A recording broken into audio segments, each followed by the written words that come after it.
Құрметті оқырман, әңгіме басталмас бұрын лайк, комментарий жазып қолдап кетіңіздер. Арнама тіркелуді ұмытпаңыздар. Арман қуып едім. Үйленгенімізге 3 жыл болғанда өміріміз бір қалыпты өтіп жатты. Қолыма ұстап жүрген жалғыз қуанышым 2 жасар бөпем еді. Бірақ соған қарамастан ішімде бір мұң бар еді. Біздің үй болу ең үлкен арманымыз еді. Қаншама еңбек етсек те, жалдамалы пәтердің ақшасы бітпейтін шығын сияқты болды. Күнде қожайынның есігін қағып, әр ай сайын 1 айлықты пәтерақыға өткізіп отырғанымыз жанымды жегідей жейтін. Өз баспанамыз болса ғой, кішкентай болса да, өз төрімізде отырсақ қой деп, талай рет көз жасымды ішіме жұттым.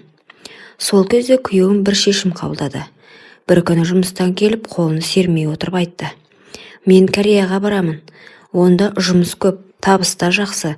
Біраз уақыт шыдайық, жеке үй аламыз" деді. Оның сөзін естігенде жүрегім шым ете қалды. Балам әлі кішкентай, сенсіз қалай күн көрем? Қайда барып сүйенемін? Түнде кімге айтып жылаймын? Бірақ ішімдегі бұл күдікті оған айта алмадым. "Бармасаң болмай ма? Қазір сенсіз қиын ғой" дедім сыбырлап. Ол маған қатқыл қарады. "Егер бармасам, біз ешқашан үйлі бола алмаймыз. Біз бала үшін, ертеңіміз үшін шыдауымыз керек."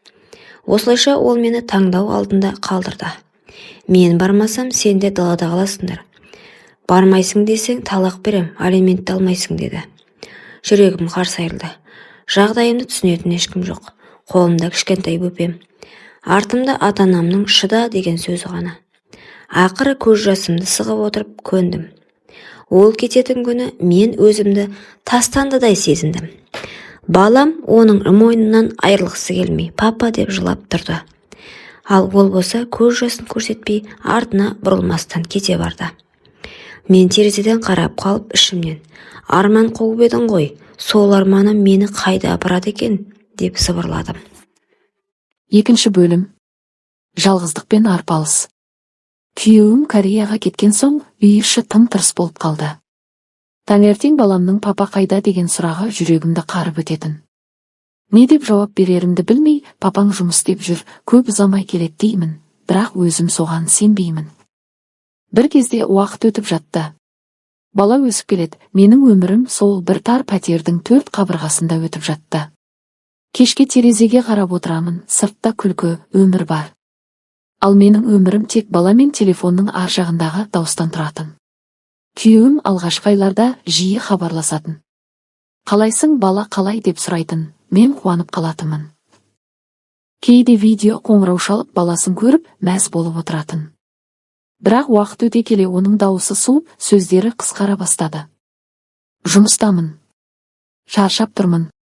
Ертең сөйлесеміз." Осы 3 сөз өмірімнің жалғыз үміті мен азабы болды. Кейде өзімді кінәлі сезінемін. Ол жақта жұмыс істеп жүр ғой, мен осында жылы үйде тамақпен, баламен отырмын деп жұбатамын өзімді. Бірақ жүрегім тынышталмайды. Себебі мен ерімді емес, бір көлеңкені сағындым. Кештер тым ұзақ еді. Бала ұйықтағанда терезеге қарап отырамын. Үнсіздік. Осы үнсіздік мені жеп бітірді. Кей түндері өзіммен өзім сөйлесіп кетем. "Жарайды, шыдашы, бәрі жақсы болады. Ол үшін, бала үшін." Бірақ жүрегімде бір ауыр сезім бар, ол оралмайтындай қорқыныш. Уақыт өте сол қорқыныш шындыққа айналатындай көрінді. Әр хабарласқан сайын дауысы алыстай берді.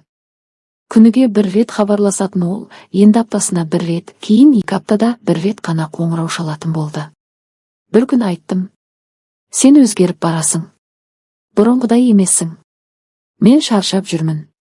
Ақша табу оңай деп ойлайсың ба?" деп айқайлады. Мен үнсіз қалдым. Жылағым келді. Сол сәттен бастап менің өмірім үнсіз күреске айналды. Бір жағынан баламды бағып тіршілік қамымен жүремін. Екінші жағынан ішімнен үмітімді жоғалтпауға тырысамын. Бірақ неге екенін білмеймін, бір түпкірде бір сезім, ол жақта басқа өмір бар сияқты. Сол ойдан қорқамын. Бірақ одан қашып құтыла алмаймын. 3 бөлім. Ата-ененің шаңырағы. Бір күні күйеуім телефон соқты. Дауысы бұрынғыдай емес, суық. Үйге ақша төлеп босқа ақша құртпайық, пәтерақы қымбат, үйді өткіз, ата-анамның үйіне бар. Баламен жалғыз отырғаның не, барып солардың қолына бар. Олар көмектесет деді. Жаным түршікті. Сол сөзді естігенде жүрегім мұздап кетті. Жоқ, бармаймын. Олармен бір шаңырақтың астында тұра алмаймын. Сен өзің білесің ғой мінездерін. Сен кімсің оларға қарсы келетін? Мен айтып тұрмын, барасың, келіндік міндетіңді атқар, мамашканы ренжітпе деді.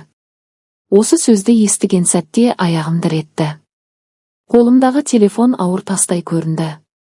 Көзіме жас тығылды. Қайда барсаң да, еріңнің артынан бар деген ананың сөзі құлағымда жаңғырып тұрды.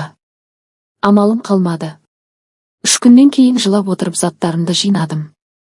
Баламның киімдері, ойыншықтары, өзімнің аз-мұз дүние мүлкім бәрін 2 сөмкеге сыйғыздым.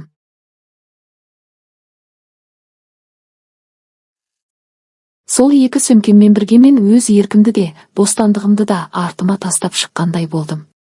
Ата-енемнің үйіне кірген сәтте ақ өзімді бөтен сезіндім. Төр емес, табалдырық күтіп тұрды. Енем мені көріп қабағын түйіп алды. Міне, енді дұрыс болды, келдің бе? Енді адам болуды үйрен. Ана жақта жалғыз отырып не істедің, білмейміз. Енді осы үйде тәртіп болады деді. Атам үнсіз, бірақ түрінен бәрі көрініп тұр, келін сымақ келді ме дегендей суық қабақ. Бәрін қойшы, сол үйдің тынысы ауыр еді. Таңертең ерте тұрам, еден жуам, тамақ істеймін, бала қарадым. Бірақ қанша істесем де, бәрі дұрыс емес. Сорпаңның дәмі жоқ. Еденді дұрыс сүртпепсің. Балаңды жөндеп тәрбиелей алмайсың. Сенің қолыңнан не келуші еді, атанаң үйретпеген дейді. Бірде-бір жылы сөз жоқ. Кешке баламды құшақтап отырып іштей сыбырлаймын. Бәрі жақсы болады, балам. Тек шыда. Ал менше, менің өзіме кім жаны ашиды? Күйеуімнің дауысы сирек естіледі. Шалса тек анасы туралы сөз. Сен менің ата-анама дұрыс қара, мен жұмыс істеп жүрмін. Ақша табу оңай емес дейді. Бірақ менің ішімде айқай тұр. Маған ақша емес, ерімнің жылуы керек. Жай ғана қалайсың, сағындым деген сөз керек. Айта алмаймын. Себебі не айтсам да, ол бірақ жауап қайтарады. Шыдамды бол. Әйелге ең бастысы сабыр.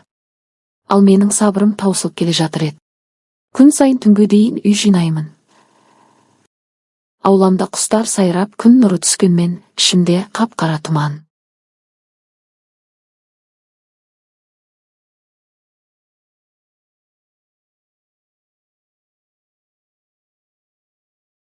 Енемнің шексіз реніші, атамның суық көзқарасы, бәрі мені баяу, бірақ анық сындырып жатты. Бір күні айнаға қарадым. Танымадым. Көзімде жылу жоқ. Тек шаршау, үмітсіздік, қорқыныш. Міне, мен осындай келінге айналдым ба? Деп күбірледім өзіме. Ал ол менің күйеуім алыста, бөтен елде. Кіммен қандай өмір сүріп жүргенін білмеймін.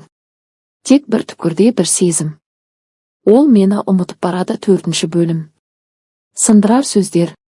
Күйеуімнен хабар сирей бастады. Бұрын аптасына 1 рет болса да сөйлесетін едік, енді 2 апта өтсе де үн жоқ. Телефон шалсам көбіне алмайды. Алса да даусы салқын. Не боп кетті өзіңе? Неге хабарласпайсың?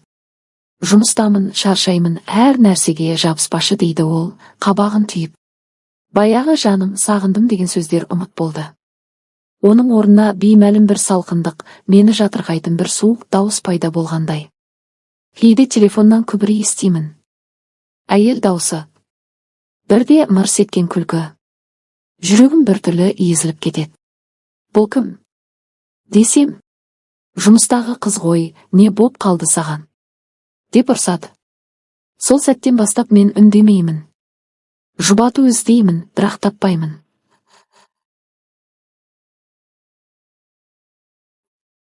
Баламды құшақтап, соның демімен өмір сүріп келемін.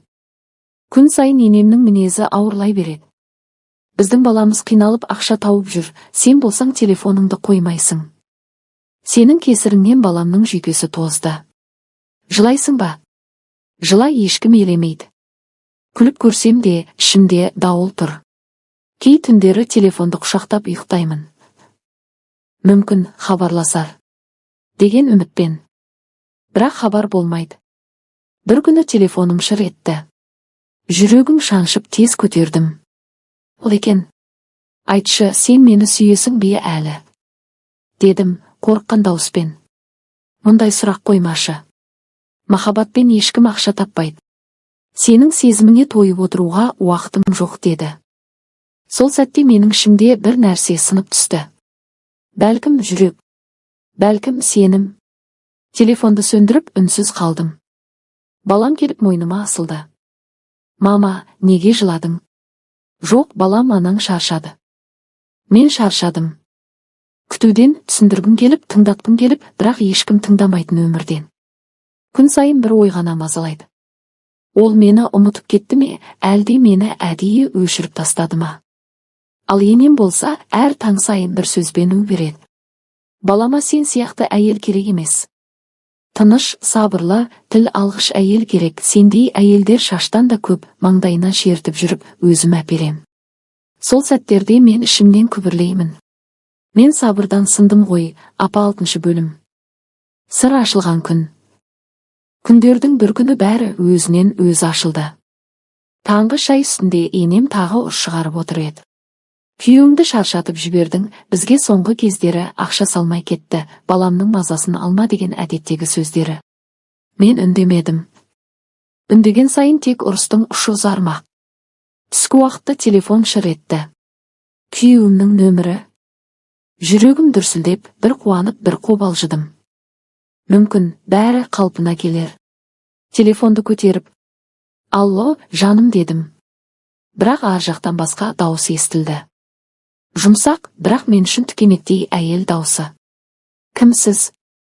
Тыныштық орнады. Ал сіз кімсіз? Дедім абыржып. Бұл телефонның иесі менің күйеуім. Сіз неге күнде хабарласасыз? Жүрегім тоқтап қалғандай болды. Бір сәтке дем ала алмай қалдым. Қайталашы, кім дедің? Дедім. Мен оның әйелі болам. Біз бірге тұрамыз, Кореяда, ал сен кімсің? Даусым шықпай қалды. Қолымнан телефон түсіп кетті. Жер мен көк бір сәтке айналып кеткендей болды. Балам ар жақтан мама, не болды деп дауыстады. Бірақ мен жауап бере алмадым. Телефонды қайта алып, жүрегім дүрсілдеп қайта қоңырау соқтым. Бұл жолы күйеуім көтерді. Кім ол әйел? Неге сенің телефоныңды көтерді? Дедім айқайлап. Ол жай жұмыс бойынша. Сен неге маған сенбейсің? Сен мені ақымақ деп ойлайсың ба? Ол мен оның әйелі болам деді. Ол үндемей қалды. Сол үнсіздік бәрін айтып тұрды. Жауапсыздық мойындаудың ең ауыр түрі. Сен мені солай тастап кеттің бе? Балаң бар екенін ұмыттың ба? Дедім дірілдеп. Тыныш бол. Мен шаршадым сенің мыжың сөзіңнен, сыңсыған көз жасыңнан. Өмірде бәрі өзгереді. Мен де өзгерткім келеді деді де тұтқаны қоя салды. Сол кезде мен түсіндім, мен оның өмірінде енді артықпын. Ол жақта жаңа өмір, жаңа әйел, жаңа жоспар. Ал мен осында, қарттардың шаңырағында, ескі естеліктер мен сынған үмітпен. Түнде көз ілмедім. Терезеге қарап отырдым. Көңілімде бір ғана ой. Мен бәріне төздім. Бірақ өз жүрегімнің үніне қарсы төзе алмаймын. Сол түні мен алғаш рет үнсіз жылап емес, ішімнен қоштастым. Күйеуіммен, өткен өмірмен, сеніммен бәрімен. 7 бөлім. Ояну. Сол түн менің өмірімдегі ең ұзақ түн болды. Көз ілмедім. Жүрегімнің әр дүрсілі өткен күннің естелігі сияқты ауыр соқты. Күйеуімнің соңғы сөздері, енемнің мысқылы, жалғыздықтың ызғары бәрі бір сәтте маған. Тоқта, енді өзің үшін өмір сүр дегендей болды. Таң атты. Терезеден күн сәулесі түсіп тұр. Қар астынан кішкентай гүлдің бір жарып шыққанын көрдім. Сол сәтте өзімді сол гүлмен салыстырдым. Мені де басып таптап мұздатқан, бірақ мен де тірімін.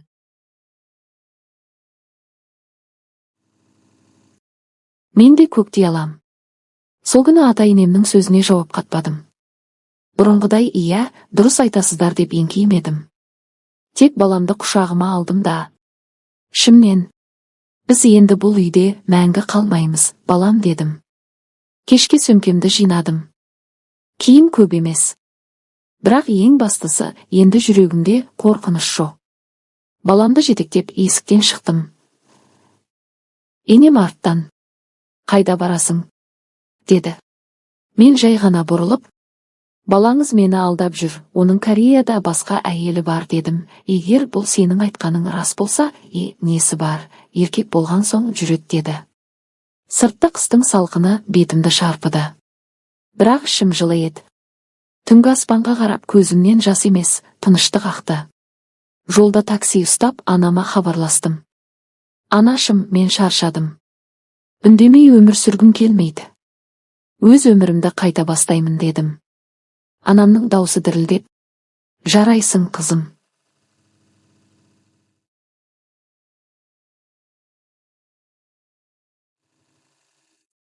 Ақыры ояндың деді.